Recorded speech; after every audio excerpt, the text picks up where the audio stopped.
నిన్న మనం ఈ ప్రపంచం యొక్క తత్వం ఎలా ఉంది, ఈ జగత్తు యొక్క స్వరూపం ఎట్లా ఉంది, ఈ జగత్తుని ఎలా అర్థం చేసుకోవాలి అనే విషయాన్ని గురించి మాట్లాడుకున్నాం. అంతా పరబ్రహ్మమే అయితే ఈ జగత్ ఏమిటి, ఈ జగత్ ఎలా వచ్చింది అనే ప్రశ్న వస్తుంది కదా. దాన్నే అడిగారు. ఆ విషయాన్నే నిన్న మనం మాట్లాడుకున్నాం.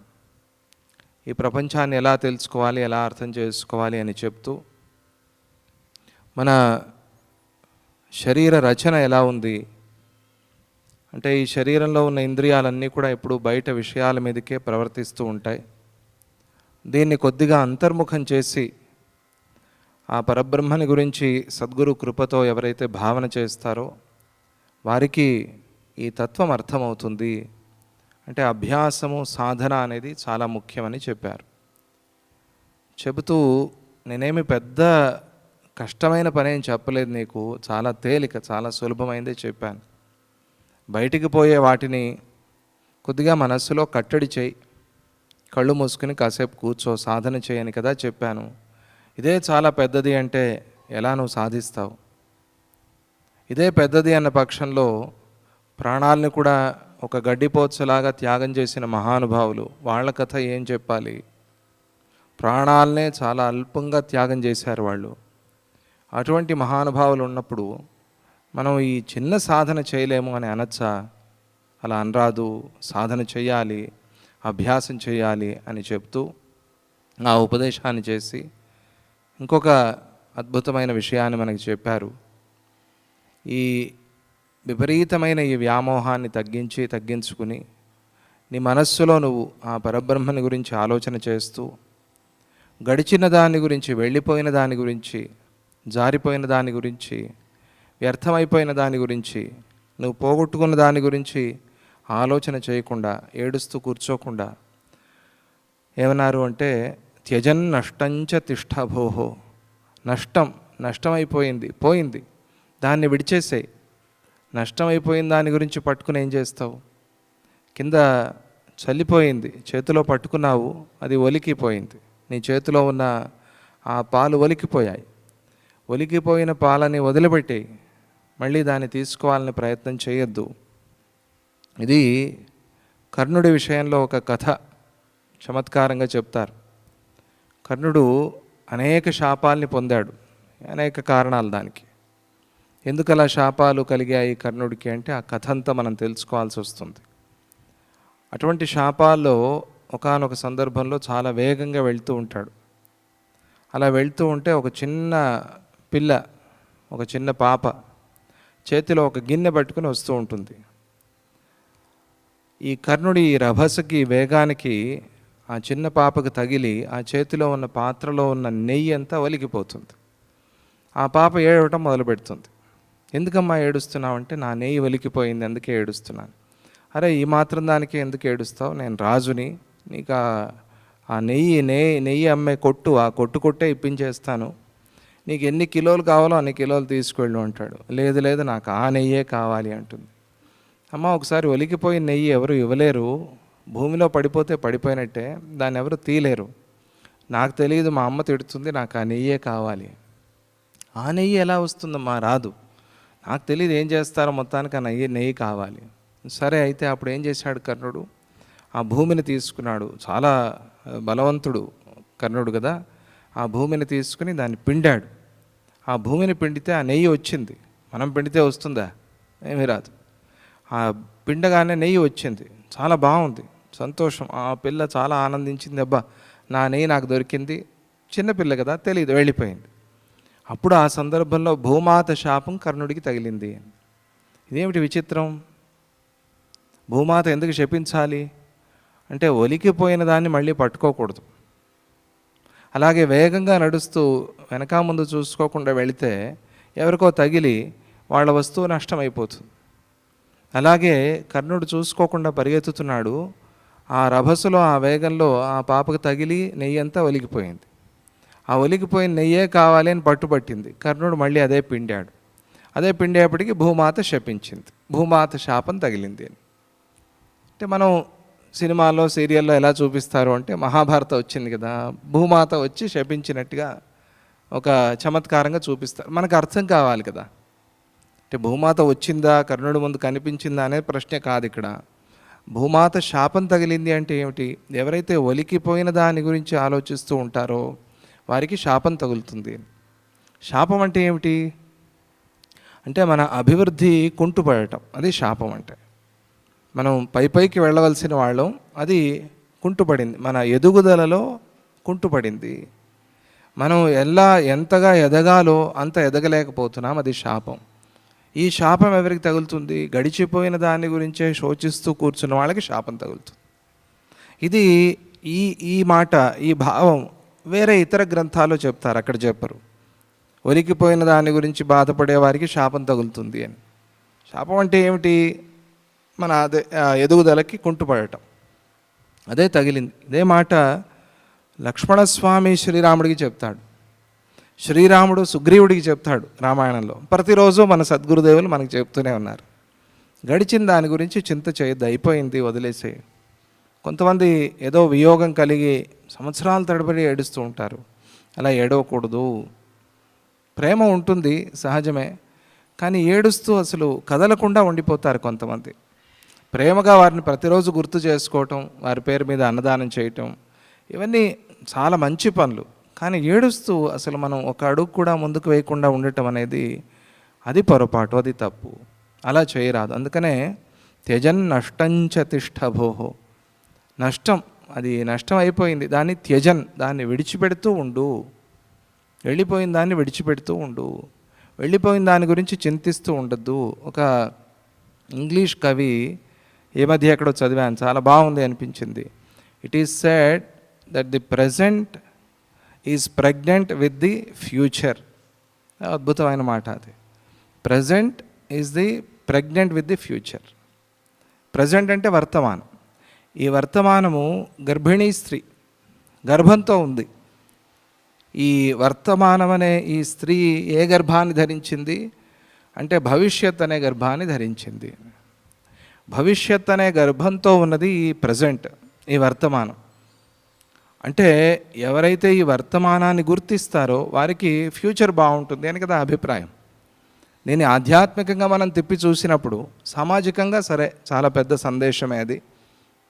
దీన్ని ఆధ్యాత్మికంగా చూసినప్పుడు వర్తమానంలో జీవించటం, అయిపోయింది, అయ్యో బాధపడ్డావు, పశ్చాత్తాపడ్డావు, పశ్చాత్తాపం చాలా మంచిది, అయిపోయింది పశ్చాత్తాపం. ఆ పశ్చాత్తాపం ఎప్పుడు గుర్తు రావటం కూడా మంచిదే. ఆ తప్పు చేయకుండా ఉంటారు, మళ్ళీ ఆ పొరపాటు మనతో కాకుండా ఉంటుంది, ఇవి కూడా మంచివే. కానీ గడిచిన దాన్నే ఆలోచిస్తూ ఉండరాదు.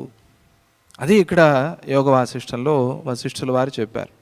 త్యజన్ నష్టంచ తిష్టభోహో, నష్టాన్ని త్యజన్ విడిచిపెడుతూ, తిష్ట ఉండు, శాంతంగా ఉండు అని శ్రీరాముల వారికి ఉపదేశం చేశారు. ఆ విషయాన్ని కూడా నిన్న మనం చెప్పుకున్నాము.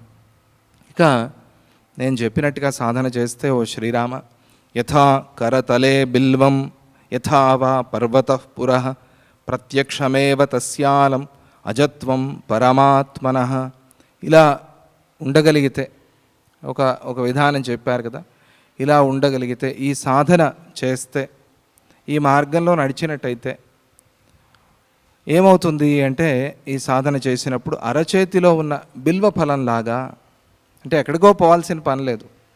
బిల్వ ఫలం అని ఎందుకు అన్నారు అంటే, తపస్సు చేసేవారికి బిల్వ ఫలం చాలా విశేషమైంది.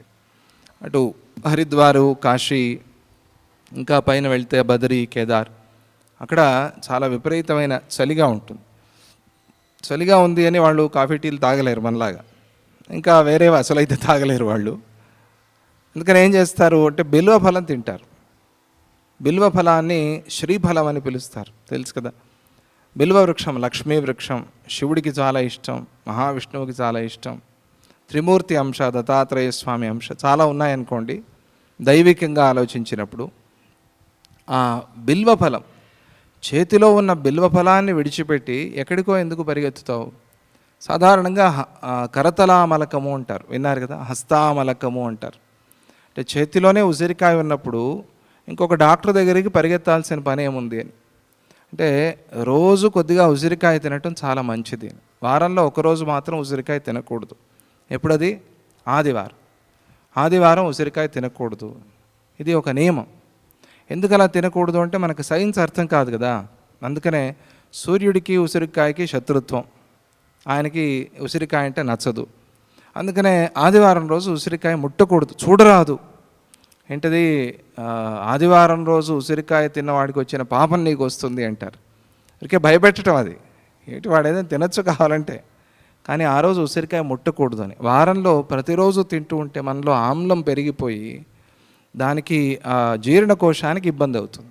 అన్ని ఆమ్లాలు కూడా మంచివి కావు మనకి. ప్రతిరోజు తినచ్చు, కానీ ఆ ఒక్కరోజు మాత్రం తినకూడదు, వారంలో ఒకసారి అని చెప్పేందుకోసం సూర్యుడికి ఉసిరికాయకి శత్రుత్వం అనే మాట. సరే, అది దానికి ఒక కథ వేరే ఉంది, అది సత్యం కూడా, అది వేరే. కానీ సైన్స్ ప్రకారంగా చేతిలో ఉన్న ఆమలకం అంటే చేతిలో ఉన్న ఉసిరికాయ లాగానే అంత ఆరోగ్యాన్ని ఇస్తుంది అది, ఆ ఉసిరికాయ. అలా సాధారణంగా చెప్తారు. కానీ ఇక్కడ బిల్వఫలం, చేతిలో ఉన్న బిల్వఫలం లాగా, అంటే చేతిలో ఉన్న ఏదైనా వస్తువు నీకు ఎంత దగ్గరగా ఎంత స్పష్టంగా కనిపిస్తుందో, వేరే ఎవరు నీకు కెమెరా పెట్టి చూపించాల్సిన పని లేదు, భూతద్దం పెట్టి చూపించాల్సిన పని లేదు. నీ చేతిలో ఉన్న వస్తువు నీకే తెలుస్తుంది. అంత దగ్గరగా ఉన్నప్పుడు ఆ బిల్వఫలంలాగా అంత దగ్గరగా నీకు ఈ సిద్ధి అనేది కలుగుతుంది, నేను చెప్పిన మార్గంలో సాధన చేస్తే. అంటే అనుమానమే అక్కర్లేదు అని. ఎదురుగా ఉన్న కొండలాగా, ఈ కొండ ఎదురుగా ఉందని ఎవరు చెప్పాలి? ఎవరు చెప్పాల్సిన పని లేదు, మనకే కనిపిస్తుంది ఎదురుగా కొండ ఉంది అని. కొండను ఎవరైనా చూపించాలా? అక్కర్లేదు. చీమైతే ఏదో జాగ్రత్త అంటారు. అలాగే కొండ అందరికీ కనిపిస్తుంది. ఆ ఎదురుగా ఉన్న కొండలాగా, చేతిలో ఉన్న ఫలంలాగా, బిల్వ ఫలంలాగా మోక్షం అనేది ప్రత్యక్షమేవ తస్య అలం. నేను చెప్పిన ఈ మార్గంలో సాధన చేస్తే ప్రత్యక్షంగా కనిపిస్తుంది.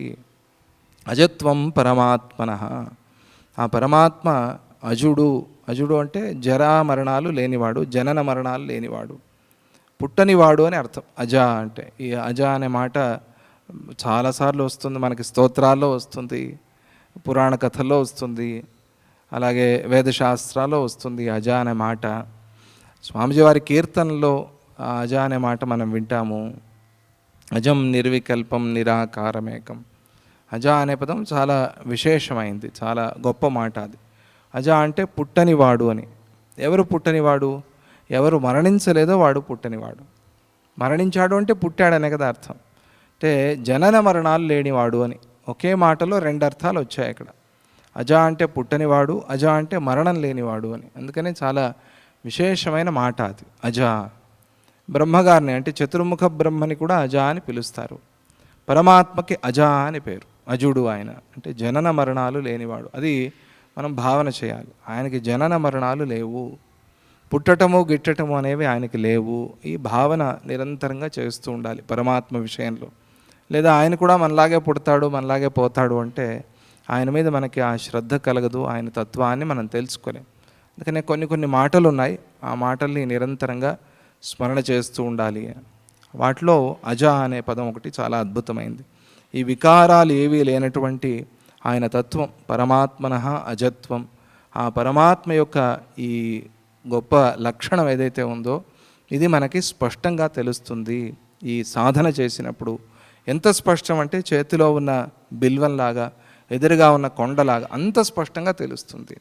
అటువంటి సాధన నీకు చెప్పాను శ్రీరామ అని అంటూ ఇక ఆ సర్గని సమాప్తి చేస్తూ ఉన్నారు. ఆత్మైవ భాతి జగదిత్యుదితస్తరంగై కల్పాంత ఏక ఇవ వారిధిరప్రమేయ జ్ఞాతస్స ఏవ హి దదాతి విమోక్ష సిద్ధిం త్వజ్ఞాత ఏవ మనసే చిరబంధనాయ. ఇప్పటి వరకు చెప్పిన సారాంశాన్ని ఇప్పుడు చెప్తున్నారు చివరిలో. ఇవన్నీ మాకు గుర్తుండాలి అంటే ఏదైనా ఒక మాటలో చెప్పండి అంటారు. అలా ఒక శ్లోకంలో ఒక మాటలో చెప్పటం ఇప్పటి వరకు చెప్పిన ఆ భావాన్ని. ఏమని అంటే పరమాత్మయే అగ్నులకు తరంగ భేదాలతో శోభించే సముద్రంలాగా, ఆ పరమాత్మ సముద్రంలాగా, తరంగాలతో కనిపించే సముద్రంలాగా జగద్రూపంలో ప్రకాశిస్తూ ఉన్నాడు. తరంగాల్ని చూసి విడివిడిగా తరంగాలు ఉన్నాయి, వాటి అస్తిత్వం ఉంది అని అనుకుంటాం మనం. ఇది తరంగము, ఇది విడిగా ఉంది అని. ఎందుకంటే దానికి ఒక పేరు ఉంది కదా, అలా అనే పేరు ఉంది కదా. అలా వచ్చింది ఆ అలా అనే పేరు రావటంతో ఓహో అలా ఉంది కాబట్టి ఈ అల సత్యము అని అనుకుంటాం. సముద్రమే వేరే, అలా వేరే అనుకుంటాం, సముద్రమే వేరే ఆ తరంగాలే వేరే అని అనుకుంటాం. అలాగే ఈ జగత్తుని చూస్తున్నాం కాబట్టి పరమాత్మయే వేరే ఈ జగత్తే వేరే అని అనుకుంటాం. అలా అనుకోరాదు. ఆ పరమాత్మయే ఈ జగద్రూపంలో ప్రకాశిస్తూ ఉన్నాడు అని అనుకున్నప్పుడు అది మధ్యస్థాయి. ఆ మధ్యస్థాయిలో అందరినీ భగవంతుడిగా పరమాత్మగా చూసినప్పుడు అందరికీ సేవ చేస్తాం, అందరితో బాగుంటాం. ఇది ఆధ్యాత్మికమైన పురోగతికి పనికి వస్తుంది. అది చాలా ప్రధానమైనది. కానీ ఇలా ఈ జగద్రూపంలో కనిపించటం మాత్రం ఇది అజ్ఞానమే. ఎందుకంటే ఆయన రూపం కాని దానిలో ఆయన చూస్తున్నాం. ఆయనకి ఏ రూపమూ లేదు, కానీ ఒక రూపంతో ఆయన చూస్తున్నాం కాబట్టి, నిరూపుణ్ణైన వాడిని, నిర్గుణుడైన వాడిని గుణంతో చూస్తున్నాం కాబట్టి అది అజ్ఞానమే. ఆ అజ్ఞానం వల్ల ఆయన అలా కనిపిస్తూ ఉన్నారు అని ఇది సిద్ధాంతం. ఇది తర్వాత మనకి అనుభవానికి వచ్చేది. ప్రారంభంలో అలా ఉందా భావన అంటే అది వేరే విషయం, అది ఉండొచ్చు ఉండకపోవచ్చు, కానీ అది తర్వాత నిదానంగా అనుభవానికి రావాల్సింది, దాన్ని అభ్యాసం చేసుకోవాల్సింది. ఈ జగత్ సముద్రం కల్పాంతంలో లక్షోపలక్షల తరంగాలతో ఉండే ఏక సముద్రంలాగా అవుతుంది. కల్పాంతం, ఇలా ఇప్పుడు సముద్రం చూస్తున్నాం కదా మనం, కల్పాంతం అంటే ప్రళయకాలం. ఆ ప్రళయకాలంలో ఎలా ఉంటుంది అంటే కల్పం అయిపోయింది. యుగం కాదు, సంవత్సరం కాదు, సంవత్సరాలు కాదు, మిలేనియం కాదు, కొన్ని యుగాలు కాదు, ఈ యుగాలన్నీ కలిసిన ఒక కాలఖండం. కాలం అయిపోయింది, కాలం ఆగిపోయింది, ఇక కొత్త క్యాలెండరే కల్పాంతం. అప్పటి వరకు బ్రహ్మగారి క్యాలెండర్ మారదు. బ్రహ్మగారి క్యాలెండర్ మార్చేంత సమయం, ఆ సమయం దాన్ని కల్పాంతం అంటారు. ఆ సమయంలో ఏమవుతుంది? ప్రళయం అంటే ఏమిటి అంటే ఒక వర్ణన చేశారు. అంటే సముద్రం అంతా కూడా ఎలాగైతే విశాలంగా ఉంటుందో అలాగే ఏక సముద్రంగా అయిపోతుంది. సృష్టి అంతా ఏక సముద్రంగా అయిపోతుంది. ఏక సముద్రంగా అవటం అంటే నీళ్లలో మునిగిపోతుంది అని మనం చెప్పుకుంటాం, అదే వేరే విషయం. అది పరమాత్మ స్థితిలో ఉంటుంది అని చెప్పే అభిప్రాయం. అంతా నీరే మునిగిపోతుంది అనే అభిప్రాయం కాదు. సరే, వర్షాలు చాలా ఘోరంగా వస్తాయట, 12 సంవత్సరాలు ఆగకుండా వర్షం కురుస్తుందిట. ఇది సంవర్తం అనే మేఘాలు వచ్చి, చాలా ఘోరమైన మేఘాలు అవి. ఇప్పుడే మనం వర్షాకాలంలో చూసినప్పుడు ఒకదానికొకటి కొట్టుకుంటూ ఉంటే ఆ మేఘాలు భయంకరమైన శబ్దం వస్తుంది కదా. ఆ సంవర్త మేఘాలు, వాటిని ఇంద్రుడు పంపించాడు. మనకి భాగవతంలో కథ వస్తుంది. ఆ మేఘాలు 12 సంవత్సరాలు ఎడతెరిపి లేకుండా కురుస్తాయట. అది ప్రళయం. 12 సంవత్సరాలు. కుంభవృష్టి అంటే అప్పుడప్పుడు చూస్తాం, పాపం చెన్నైలో కష్టపడ్డారు, అనుభవించారు. 3 రోజులు వర్షం కురిసింది, ఆగకుండా 3 రోజులు వర్షం కురిసింది. క్లౌడ్ బర్స్ట్ అంటారు, అంటే మేఘం బద్దలైపోయి వర్షం కురవటం. అంటే కుండ ఎవరో తీసుకువెళ్తూ ఉంటే ఆ కుండ కింద పడి పగిలిపోతే ఎలా నీరు వస్తుందో అలా వరుసగా కురవటం కాకుండా ఆ మేఘం బద్దలైపోయి ఆ నీరంతా కురిసింది అన్నట్టుగా. అలా 12 సంవత్సరాలు వర్షం కురిస్తే ఏమవుతుందండి? ఆ నీటిలో భూమి కొట్టుకుపోతుంది, అంతే, భూమి ఉండదు. అంత భయంకరమైన వర్షం అది. ప్రళయాన్ని అలా వర్ణించారు. దీన్ని ఎండగొట్టేందుకు ఇంత నీరు వచ్చింది కదా, 12 మంది సూర్యులు ఒకేసారికి వస్తారట భూమి మీదకి, అటు ఇటు లైట్లు పెట్టినట్టుగా 12 మంది సూర్యులు వస్తే ఆ వేడికి భూమి ఏమవుతుంది? ఇది అంతా కూడా తన్మాత్రలు కూడా దాటి వెళ్ళిపోయి పరమాత్మలో చేరిపోతుంది. తన్మాత్రల్ని కూడా దాటి, అణువులు పరమాణువులు కాదు, తన్మాత్రలు కూడా దాటి, వాటికన్నా పైది అది, దాన్ని దాటి ఆ పరమాత్మలో ఉండిపోతుంది. అది కల్పాంతము, మహాప్రళయము అంటే. దాని తరువాత ఆ పరమాత్మ నుంచి సృష్టి అంతా కూడా మళ్ళీ వస్తుంది. ఇతోవా ఇమాని భూతాని జాయంతే ఏన జాతాని జీవంతి అని అప్పుడే చెప్తారు. ఆ పరమాత్మ నుంచి భూత సృష్టి, ఆ పరమాత్మ నుంచి జీవ సృష్టి, ఇవన్నీ కూడా అవుతాయి. అప్పుడు ఆ సమయంలో ఏక సముద్రంలాగా ఆ పరమాత్మ ఉంటుంది. అది ఏక సముద్రం అంటే భూమి అంతా మునిగిపోవటం అని కాదు. అప్పుడు ఆయన వరాహస్వామి వచ్చి, యజ్ఞవరాహస్వామి, ఆయన దీన్ని సృష్టిని ఉద్ధరిస్తాడు. సృష్టిని ఉద్ధరిస్తాడు అంటే ఏమిటి? ఇది 2 సందర్భాల్లో చెప్పారు. వరాహస్వామి హిరణ్యాక్షుడి సంహారంలో ఘట్టంలో ఒకటి. ఆ యజ్ఞవరాహస్వామి సృష్టిని మళ్ళీ పునరుద్ధరించేవాడు యజ్ఞవరాహస్వామి. అంటే కర్మల ద్వారా, ఈ కర్మల ద్వారా మళ్ళీ జగత్ అనేది సృష్టింపబడుతుంది అని తాత్పర్యం, రహస్యం అక్కడ. వరాహ అంటే గుడ్ డే అని అర్థం, మంచి రోజు. అహ అంటే డే, వర అంటే గుడ్ అని. మంచి రోజు అంటే వీళ్ళు మంచి కర్మలు చేశారు, మళ్ళీ సృష్టి ప్రారంభమైంది. కర్మ జన్మకి కారణమైంది. కర్మ చేయించాడు ఆయన, నా కర్మ జన్మకి కారణమైంది. అప్పటి వరకు కర్మలు లేవు. ఈ వరాహతత్వాన్ని ట్రినిడాడ్లో చెప్పారు అప్పాజీ నాకు. ఒక సూక్ష్మంగా 5 నిమిషాల్లో చెప్పారు, కానీ అది ఒక 5 సంవత్సరాలు భావన చేసేంత విషయం ఉంది. అద్భుతమైన ఉపదేశం, అది ఎప్పటికీ మర్చిపోలేను. ట్రినిడాడ్లో చెప్పారు ఒకసారి. అలా ఉన్నట్టుండి వచ్చింది. బయలుదేరుతున్నారు కిందకి, సభకి వెళ్తున్నారు ఆయన, కానీ ఆగి చెప్పారు. అది మహాభాగ్యంగా భావన చేస్తూ ఉంటాను నేను. ఆ వరాహస్వామి ఆయన వచ్చి తర్వాత ఈ సముద్రం నుంచి భూమిని ఎత్తాడు. ఇవన్నీ చాలా రహస్యంతో కూడిన కథలు. అది ఎవరో హాస్యం చేశారని మనం కూడా బాధపడిపోయి మనము హాస్యం చేయకూడదు. దానిలో అన్ని రహస్యాలు ఉన్నాయి, అవి తెలుసుకోవాలి. ఇదంతా సృష్టి రహస్యాన్ని చెప్పే కథలు. దశావతారాలంటే సామాన్యం కాదు. అందుకనే మహాత్ములకి దశావతారాలు అంటే చాలా ఇష్టం. ఏక సముద్రంలాగా అప్పుడు ఆ పరమాత్మ తరంగాలు లేకుండా కనిపిస్తాడు. ఒకే సముద్రం ఉందనుకోండి, చాలా లోతుగా ఉంది, గంభీరంగా. అందుకనే అక్కడ అలలు లేవు. ఈ బీచ్ల్లో అలలు వస్తూ ఉంటాయి. ఎందుకు అంటే అక్కడ లోతు లేదు. ఆయన రావాలి అని చాలా వేగంగా వస్తున్నాడు. అది వచ్చి భూమికి కొట్టుకుంటోంది, కనుక అలలు వస్తున్నాయి. నిండుకుండా తొణకదు అంటారు కదా, నిండుకుండా అయిపోతుంది అప్పుడు ప్రపంచం అంతా కూడా. నిండుకుండా అంటే ఈ సముద్ర జలం అంతా కూడా ఆవరిస్తుంది. ఆవరించినప్పుడు ఇంకా అలలు లేకుండా ఏక సముద్రంలాగా అయినట్టుగా కల్పాంతంలో ఆ పరమాత్మ రూపం అట్లా ఉంది. అతడిని తెలుసుకుంటే ఏక సముద్ర రూపంగా, ఏకారణవ రూపంగా, దీన్నే ఏకాత్మ జ్ఞానము అంటారు. ఆ ఏకారణవ రూపంగా, ఏక సముద్ర రూపంగా ఆయన దర్శిస్తే మోక్షము సిద్ధిస్తుంది. అదే మోక్షం. అదే చేతిలో ఉన్న ఆమలకం అన్నారే, చేతిలో ఉన్న బిల్వం అన్నారే, అదే మోక్షం. అంటే ఆయన అట్లా తెలుసుకోవటమే మోక్షం. ఎక్కడికో పోవటం మోక్షం అనేది ఎప్పుడు ఎక్కడ చెప్పలేదు మన శాస్త్రాలు. ఇక్కడే ఉండి ఇక్కడే అనుభవించటం, ఇక్కడే తెలుసుకోవటమే జ్ఞానం అంతే, తెలుసుకోవటమే మోక్షం అంతే, తెలవటమే మోక్షం అంతే. తెలుసుకోదాన్ని ఎట్లా తెలుస్తుంది అంటే దాన్ని భావన చేస్తూ ఉంటే తెలుస్తుంది. భావన ఎలా వస్తుంది? వింటూ ఉంటే వస్తుంది. అందుకనే శ్రవణం అనేది చాలా ప్రధానం. శ్రవణం కానీ పఠనం కానీ అవి రెండు చేసినప్పుడు భావన పెరుగుతుంది. ఆ భావనతో జ్ఞానం సిద్ధిస్తుంది, ఆ సిద్ధి కలుగుతుంది. అతడిని తెలుసుకోకపోయినప్పుడు ఈ సంసార బంధం అనేది ఇలా విలసిల్లుతూనే ఉంటుంది. ఇది ఆయన చెప్పిన రహస్యం. ఇది ఒకే మాటలో ఉపదేశం అంటే ఒకే మాటలో ఉపదేశం అలా చేశారు. చేసి ఈ సంస్కృతి పరమయోగం అనే ఈ అధ్యాయాన్ని లేదా ఈ సర్గని అక్కడికి సమాప్తి చేస్తారు. దాని తరువాత సత్యోపదేశ అని పేరు. ఇక ఈ ఆఖ్యానం, ఈ కథ, ఇది లీలా ఉపాఖ్యానం అని దీని పేరు. పద్మ లీలా కథని చెప్తున్నాడు. ఈ కథలో 3 జన్మలు వచ్చాయి ఆ లీలాదేవికి. ఆ 3 జన్మల్ని ఎందుకు వర్ణించారు? ఆ 3 జన్మల్లో ఆమెకు వచ్చిన జన్మలు ఎటువంటివి? ఆమె నిజంగా జన్మించిందా లేదా ఉన్న చోటే ఆ జన్మల్ని తీసుకుందా? ఈ జన్మలకు అర్థం ఏమిటి?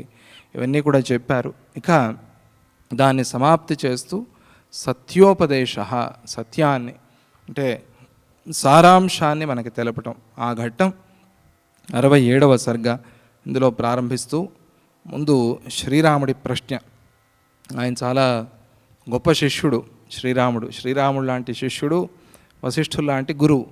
వీళ్ళిద్దరి సంయోగం, యోగ వాసిష్టం. ఇంకా దాని ఆ రుచి చెప్పనటువంటిది, అద్భుతమైన రుచి అది. అందుకనే దానికంతా గొప్పతనం వచ్చింది అంటారు వాల్మీకి మహర్షి. నాదేముంది, నేను రాశాను అంటారు అందరూ.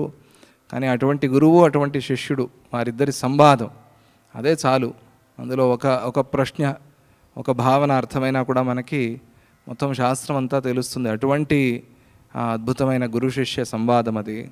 అందులో శ్రీరాముడు సాక్షాత్ అవతార పురుషుడు. ఆయన శ్రీమన్నారాయణుడి అవతారంగా ఉండి శిష్యుడి ధర్మాన్ని మనకు చూపించాడు.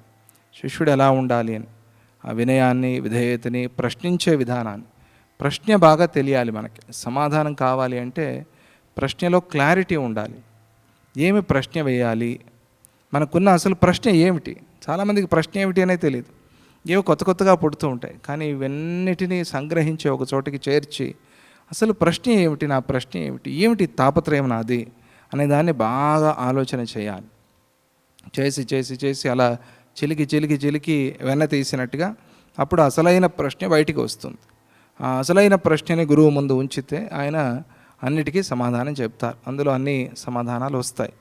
అలా శ్రీరాముడు చిలికి చిలికి తీసిన ప్రశ్న, ఒక అద్భుతమైన ప్రశ్నని శ్రీరాముడు అడుగుతాడు. కానీ ప్రశ్నించే గుణం అది ఉండాలి మనలో. ప్రశ్నిస్తే, అవకాశం ఇచ్చినప్పుడు ప్రశ్నించే గుణం మనలో ఉంటే సమాధానం రాబట్టుకోగలం. ప్రశ్న లేదు అంటే నాకేం ప్రశ్నలు లేవండి అంటే ప్రశ్నలు లేకుండా ఎవరు ఉండరాదు. మనస్సులో అయినా ఆ ప్రశ్నలు కలుగుతూ ఉంటాయి, వాటికి సమాధానం దొరుకుతూ ఉంటుంది. మనస్సులో కలిగే ప్రశ్నలకి మనస్సులోనే సద్గురువు పరమాత్మ రూపంగా సమాధానాలు చెప్తాడు. ప్రశ్నలే లేవు అంటే భావన చేయటం లేదు. ప్రశ్నలు లేని స్థితి చాలా మంచిదే, రావాలి. కానీ అది ప్రశ్నించకుండా రాదు. అది ప్రశ్నలు కలిగితేనే వస్తుంది. అంటే లేదా సాధనతో లేదా అభ్యాసంతో ఆ ప్రశ్నలు లేని స్థితికి వెళ్ళాలి. అందుకనే పిల్లలు ప్రశ్నించకపోతే కోపడతారు గురువులు, టీచర్సు, లెక్చరర్సు. ఏం ప్రశ్నలు రావా మీకు అని. మేము అన్ని ప్రశ్నలు అడిగేవాళ్ళం, మీకేవో ప్రశ్నలు ఏమీ రావు స్వామి అంటే వినట్లేదు, నిద్రపోతున్నారు అని అర్థం. ప్రశ్నలు వస్తాయి, అందరికీ వస్తాయి. అడిగి తెలుసుకోవాలి, ప్రశ్నల్ని పరిష్కారం చేసుకోవాలి. అడిగితే పోనీ మన ప్రశ్నలో క్లారిటీ లేకపోయినా కూడా, అది అన్క్లియర్గా ఉన్నా కూడా, అడిగాడు కదా అనే ఒక కృపతో ఆ ప్రశ్నని క్లియర్ చేసి, ఇలా అడగాలి నాయన, నువ్వు అడగాల్సింది ఇది కానీ వేరే అడిగావు అని ఆ ప్రశ్నను కూడా సరిచేసి సమాధానం చెప్తారు. అసలే అడగకపోతే మనకు సమాధానం అనేది రాదు. ఈ కాలంలో ప్రశ్నలు అడగకపోవటం అనే ఒక రోగం వచ్చిందేమో అని అనిపిస్తుంది. ఇది చాలా పెద్ద రోగం. ఇది అలా ఉండరాదు. ప్రశ్నలు కలిగితే దానికి సమాధానం దొరుకుతుంది, దానికి రీసెర్చ్ అనేది జరగాలి కదా. అలా శ్రీరాముడు ఒక గొప్ప ప్రశ్న ప్రారంభంలోనే వేస్తున్నాడు. ఏమిటిది, ఏమడుగుతున్నాడు అంటే, మనస్త్వయోగ్యో జీవోయం కో భవేత్ పరమాత్మనః కథం వాస్మిన్ సముత్పన్నః కో వాయం వదమే పునః. ఇది చాలా కొంచెం గంభీరమైన ప్రశ్న. అంటే అన్నీ కలిపి అడుగుతున్నాడు కదా. మనకందరికీ తెలియాల్సిన ప్రశ్న అది. మనమందరం అడగాల్సిన ప్రశ్న, కొంతమందిలో ఉండే ప్రశ్న. దీనికి సమాధానం కోసం చాలామంది ప్రయత్నిస్తూ ఉంటారు. అటువంటి ప్రశ్నని శ్రీరాముడు అడిగాడు. మరి చాలా రహస్యపూర్ణమైన ప్రశ్న కాబట్టి దానికి వ్యాఖ్యానం కూడా అలాగే ఉండాలి కదా. అందువల్ల ఆనంద బోధేంద్ర సరస్వతి స్వామివారని ఆయన తాత్పర్య ప్రకాశమని యోగ వాసిష్ఠానికి వ్యాఖ్యానం రాశారు. అందులో ఈ ప్రశ్నని చాలా వివరంగా చర్చించారు. అసలు శ్రీరాముడు అడిగిన ప్రశ్న ఏమిటి అని.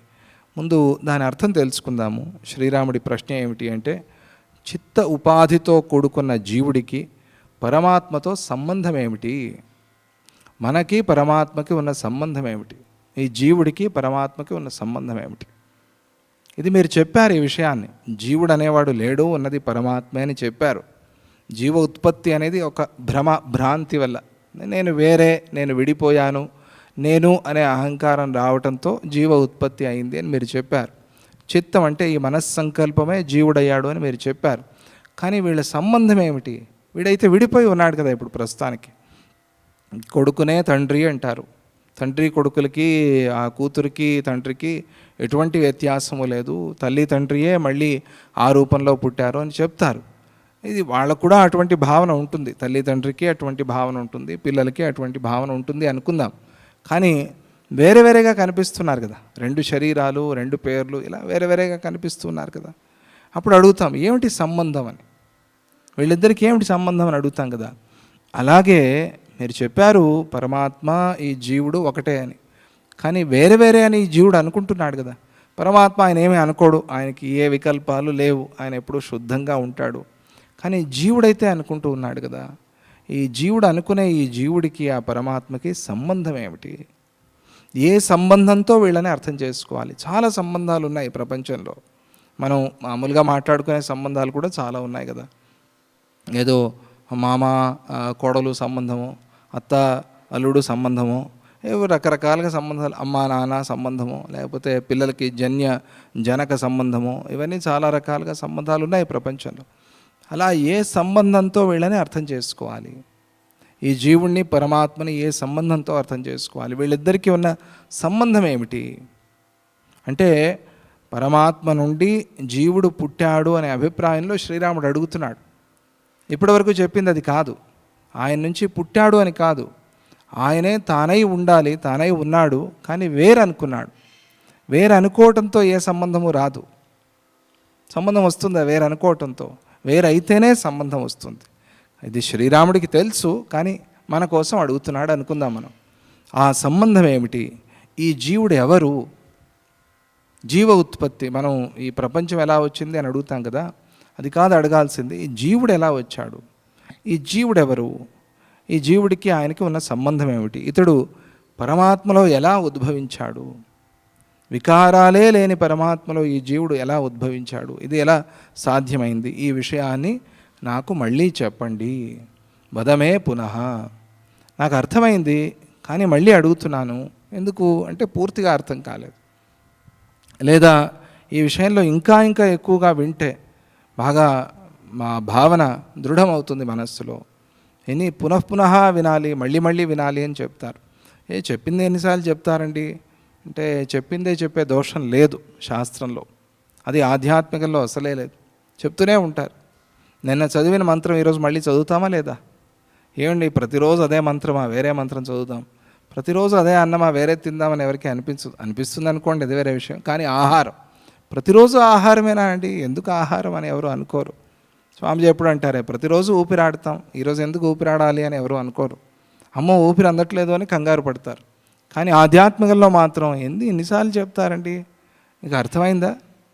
ఎన్నిసార్లు చెప్తారో అన్నావు, సరే అర్థమైందా? అర్థమైందండి. అనుభవానికి వచ్చిందా? రాలేదు. అందుకనే ఆ అనుభవానికి వచ్చేంత వరకు చెప్తూనే ఉంటారు, వింటూనే ఉండాలి, చెప్పుకుంటూనే ఉండాలి మనం. అందుకనే పునః మళ్ళీ చెప్పు. గురువుగారిని మళ్ళీ చెప్పు అని అడగకూడదు, తప్పు కదా. ఒకసారి చెప్పాను మళ్ళీ చెప్పమని అడుగుతావా? అర్థం కాదా నీకు అని కోపడతారు. పడతారు, ఏమైంది? కానీ ఇక్కడ ఈ శాస్త్రంలో, ఆధ్యాత్మికంలో మళ్ళీ మళ్ళీ చెప్పడం అనే దోషం లేదు కాబట్టి శ్రీరాముడు అడిగాడు. మళ్ళీ మళ్ళీ వినటం అనే దోషం లేదు కాబట్టి శ్రీరాముడు అడిగాడు అని తెలుసుకోవాలి. జీవుడు మనస్సును సృష్టి చేసి తానే మనస్సు అనే తాదాత్మ్యాన్ని పొందుతున్నాడు అని మీరు చెప్పారు. ఈ మనస్సే జీవుడయ్యాడు, తానే మనస్సు అని అనుకుంటున్నాడు, మనస్సే తాను అని అనుకుంటున్నాడు. ఇదే జీవుడు, మనస్సు కాకుండా వేరే ఏమీ కాదు అని మీరు చెప్పారు. ఇది అందరికీ అనుభవంలో ఉంది. మనస్సే నేను, మనస్సే నేనై ఉన్నాను అనే భావన అందరికీ ఉంది. ఆ తాదాత్మ్యాన్ని పొందాడు అని మీరు చెప్పారు. ఇటువంటి మనస్వరూప తాదాత్మ్యాన్ని, తాదాత్మ్యం అంటే తెలుసు కదా, ఇది తర్కశాస్త్రంలో చాలా ముఖ్యమైన పదం. ఈ పదాన్ని వాడితే చాలా సమస్యలకి పరిష్కారం దొరుకుతుంది. తాదాత్మ్యం అంటే అదే తాను, ఆత్మ అంటే తాను అని కదా అర్థం. అదే తాను అనుకోవటం, అదే తాను అనే భావన మాత్రమే కాదు, తానైపోవటం, దాన్ని తాదాత్మ్యం అని పిలుస్తారు. ఇలా ఈ మనస్వరూప తాదాత్మ్యాన్ని పొందటంలో యోగ్యుడైన వాడు ఎవరు? ఎవరికి ఈ తాదాత్మ్యం కలిగింది? మనస్సే నేను అనే తాదాత్మ్యం కలిగింది కదా, అలా కలిగింది ఎవరికి? ఎవరు మనస్సు అయింది? ఎవరు? ఆ జీవుడు ఎవరు? అది ప్రశ్న. ఆ జీవుడిని ఏమని అర్థం చేసుకోవాలి? కొత్తగా వచ్చాడా? పూర్వమే ఉన్నాడా? ఉంటే ఎప్పటి వరకు ఉంటాడు? వీడు ఇలా వచ్చి అలా పోయేవాడా? అలా వచ్చి అలా పోతే ఈ తాపత్రయం అంతా ఎందుకు? ఇవన్నీ ప్రశ్నలు వస్తాయి కదా. అందుకనే దానికి యోగ్యుడైన వాడు ఎవరు? ఈ జీవుడికి పరమాత్మకు ఉన్న సంబంధం ఎటువంటిది? ఇదంతా కూడా ఆయన వ్యాఖ్యానంలో రాశారు, తాత్పర్య ప్రకాశంలో చాలా అద్భుతంగా రాశారు. సొంత మాటలు కావవి. ఈ జీవుడు పరమాత్మ యొక్క అంశమా? అంశ అని అనుకోవాలా? మొన్న ఎవరో అప్పాజీని ఒక ప్రశ్న అడిగారు, అంశ అంటే ఏమిటి, అవతారం అంటే ఏమిటి అని. దానికి సమాధానం చెప్పారు స్వామిజీ వారు. ఆ రోజు ఉన్నారేమో మీరంతా కూడా. చాలా అంశకి అవతారానికి ఉన్న తేడా ఏమిటి?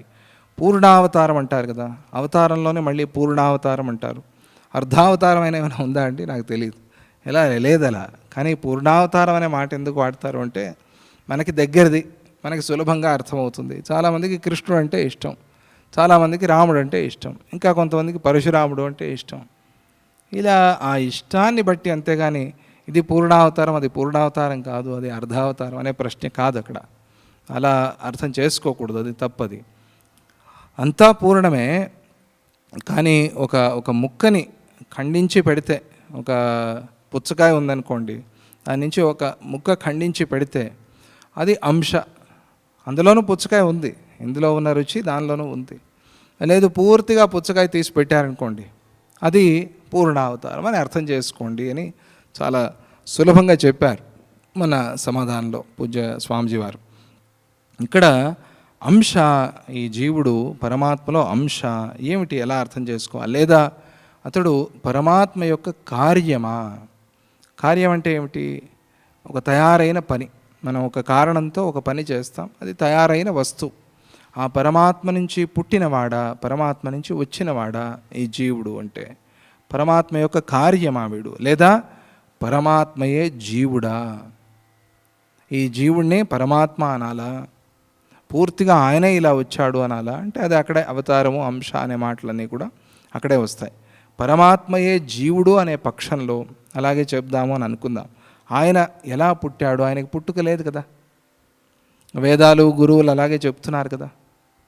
ఏమని? ఆయన అజుడు అని చెప్తున్నారు. ఇందాకే మనం చెప్పుకున్నాం.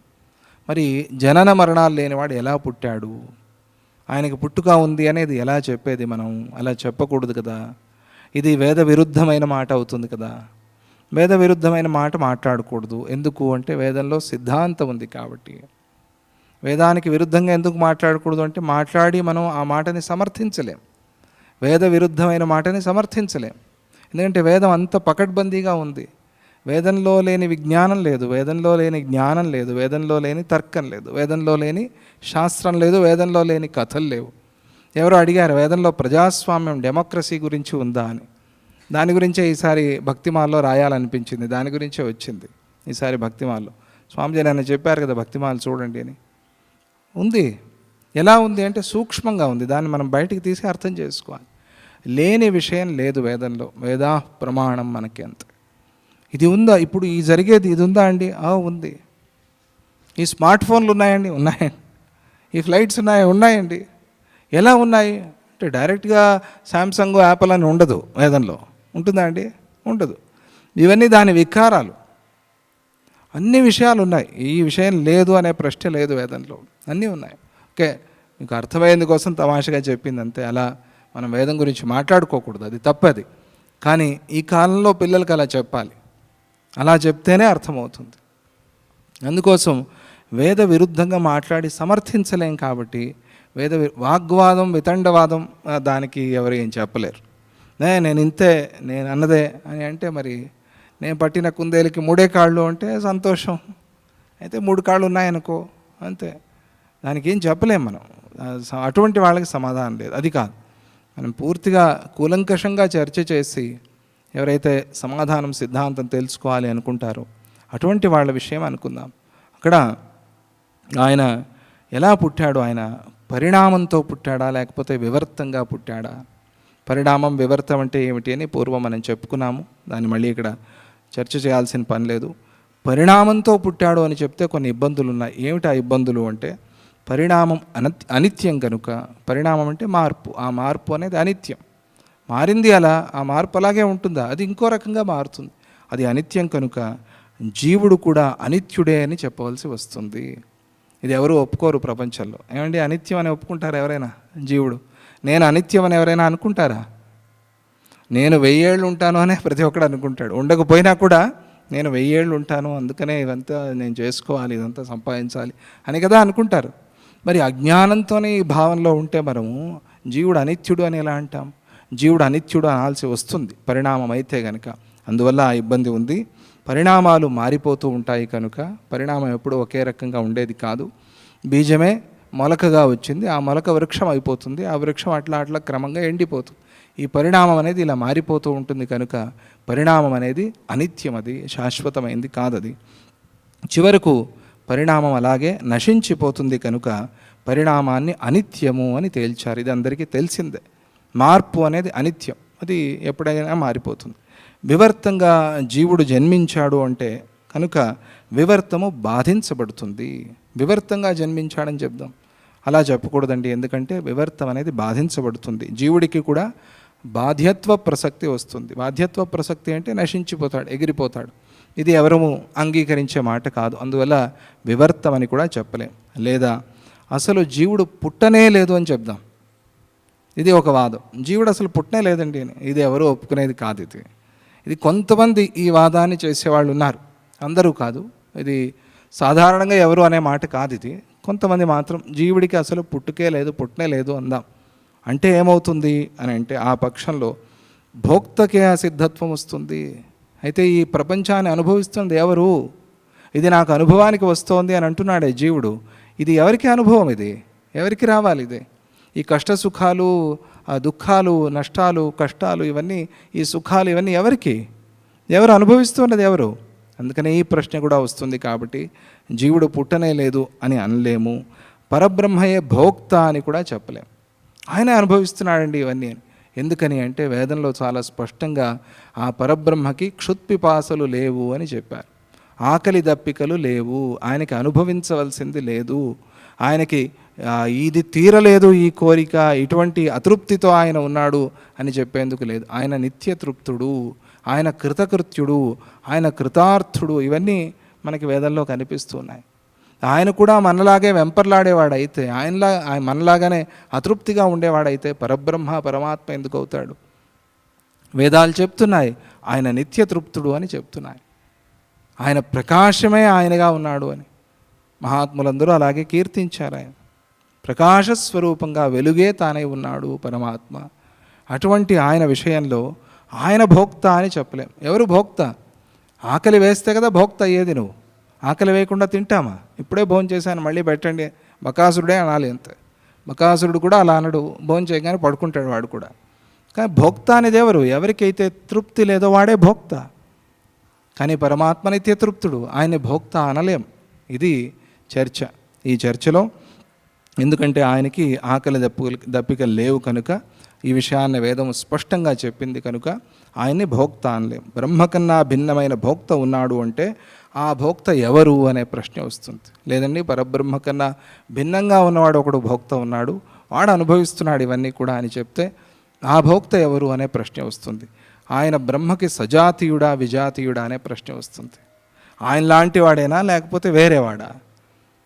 ఆయన నుంచి వచ్చాడు అంటే ఆయనే అయి ఉండాలి, ఆయన లాంటి వాడే అయి ఉండాలి. ఆయన నుంచి వచ్చాడైతే ఆయన గుణాలన్నీ వీడిలో ఉండాలి, ఆయన లక్షణాలన్నీ వీడిలో ఉండాలి. అంటే వీడు భోక్త కాకూడదు. వీడు వేరేవాడైతే ఆయన నుంచి వేరేవాడు రావడానికి సాధ్యం లేదు. గంగ నుంచి గంగ నీళ్ళే వస్తాయి కానీ గంగ నుంచి ఇంకో నీళ్ళు వస్తాయండి? రావు కదా. అందుకని ఆయన సజాతీయుడా విజాతీయుడా? ఇది ప్రశ్న కొంచెం లోతుగా వెళ్తుంది. ఆ ప్రశ్న పరబ్రహ్మకి ఈ జీవుడు సజాతీయుడా విజాతీయుడా? ఇటువంటి పరస్పరం విరుద్ధమైన ప్రశ్నలు కలుగుతూ ఉన్నాయి. ఏ పక్షము కూడా సరైనదిగా మనకి తోచటం లేదు. ఇప్పటి వరకు చెప్పుకున్న ఈ ప్రశ్నలో ఏదీ నిలవటం లేదు, ఏదీ సరైంది అనిపించటం లేదు మనకి. కొన్ని సందర్భాల్లో అన్నీ సరిగ్గా ఉన్నాయని కూడా అనిపిస్తుంది. అన్నీ సరిగ్గా ఉండేందుకు సాధ్యం లేదు ప్రపంచంలో. ఏదో ఒకటే సరిగ్గా ఉండాలి, ఒకటే సత్యం ఉంటుంది, 2-3 సత్యాలు ఉండవు. వీళ్ళు సరైన, వీళ్ళు సరైన, వీళ్ళు తప్పు చేయలేదు, వీళ్ళు తప్పు చేయలేదు. అయితే చేసిన వాళ్ళు ఎవరి ద్వారానూ జరిగి ఉండాలి కదా పొరపాటు అని కదా అప్పటి వరకు. అందుకనే జడ్జి గారు ఏమంటారు? లేదండి ఇంకా తేలలేదు కాబట్టి పోస్ట్ పోన్ చేస్తున్నాం, వాయిదా వేస్తున్నాం, ఎప్పుడో ఇంకోసారి మళ్ళీ దీని గురించి పరిశీలిస్తాం.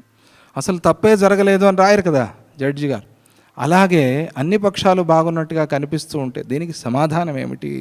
ఇటువంటి ప్రశ్నలు నాలో రకరకాలుగా కలుగుతూ ఉన్నాయి. ఓ గురుదేవా, ఓ వశిష్ఠ మహర్షి, తమరు దయతో మరొకసారి ఈ ప్రశ్నలన్నిటినీ కూడా పరిష్కారం చేయండి, వీటికి సమాధానం చెప్పండి అని శ్రీరాముడు ప్రశ్న ఇది మనస్సులో పెట్టుకుని శ్రీరాముడు అడిగాడు అని వారు చాలా అద్భుతంగా వ్యాఖ్యానంలో చెప్పారు. దానికి వశిష్ఠులు వారు సమాధానం చెప్తున్నారు. అది మనం ఈరోజు చెప్పుకునే సమయం లేదు కనుక ఆ ప్రశ్నలకి సమాధానాన్ని రేపు తెలుసుకుందాం మనం. ఈరోజు ఈ కలిగిన ప్రశ్నల గురించి భావన చేయండి. కొన్ని అయినా గుర్తుంటాయి కదా, వాటిని గురించి భావన చేస్తే అసలు ఈ ప్రశ్నలు ఎందుకు వచ్చాయి అంటే, సృష్టిని గురించి ప్రశ్నలు అందరికీ ఉంటాయి, పిల్లలకి పెద్దలకి అందరికీ కూడా. జీవుణ్ణి గురించిన ప్రశ్న అయితే, ఈ జీవుడు అంటే ఎవరు అంటే నేనంటే ఎవరు అని, ఇది అడగాల్సిన ప్రశ్న, తెలుసుకోవాల్సిన ప్రశ్న. దీనికి సమాధానం తెలియాలి. దాన్నే వశిష్ఠుల వారు తర్వాత రాబోయే ఉపదేశంలో తెలుపుతారు మనకి. దాన్ని రేపు మనం చెప్పుకుందామని అంటూ, జై గురుదత్త, శ్రీ గురుదత్త. ఓం శాంతి శాంతి శాంతి.